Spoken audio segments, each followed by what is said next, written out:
Hi everyone.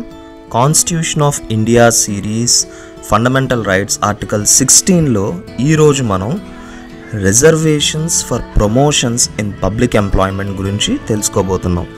ఈ provision ని article 16 clause 4A ద్వారా యాడ్ చేశారు.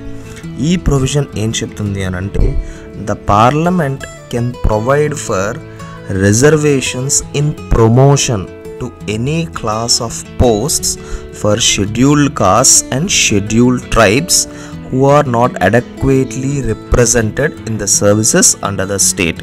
అంటే పార్లమెంట్ స్టేట్ సర్వీసెస్లో scheduled cost and scheduled tribes సరిగ్గా రిప్రజెంటేషన్ చేయకపోతే వాళ్ళని ప్రమోషన్ బేసిస్లో రిజర్వేషన్ కల్పించి వాళ్ళకి సీనియారిటీ కల్పిస్తుంది అని ఆర్టికల్ 16 క్లాజ్ 4A చెప్తుంది. ఈ ప్రొవిజన్ని parliament 77th amendment act 1995 and 85th amendment act 2000 ద్వారా ఈ ప్రొవిజన్స్ని తీసుకొచ్చింది.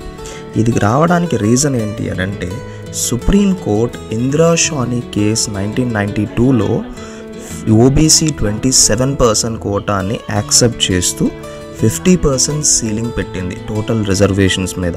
అలాగే రిజర్వేషన్స్ ఓన్లీ ఇనీషియల్ అపాయింట్మెంట్స్లో ఉండాలి బట్ ప్రమోషన్స్లో ఉండకూడదు అని క్లాజ్ చేసింది.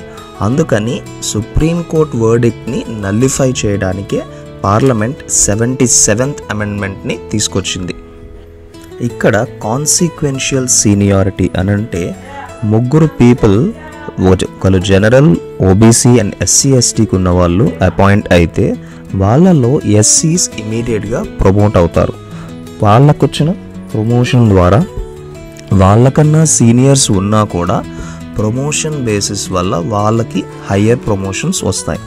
దీన్నే కాన్సిక్వెన్షియల్ సీనియారిటీ అంటారు. అంటే సీనియారిటీ బేసిస్ కన్నా కూడా వాళ్ళ యొక్క ప్రమోషన్కి ఇంపార్టెన్స్ ఇచ్చి వాళ్ళని హయ్యర్ ర్యాంక్స్లో ముందుకు తీసుకువెళ్తారు. అలాగే మిగతా కేటగిరీస్లో ప్రమోషన్ అండ్ సీనియారిటీ బేసిస్ మీద వాళ్ళకి ర్యాంకింగ్ పెరుగుతూ ఉంటుంది.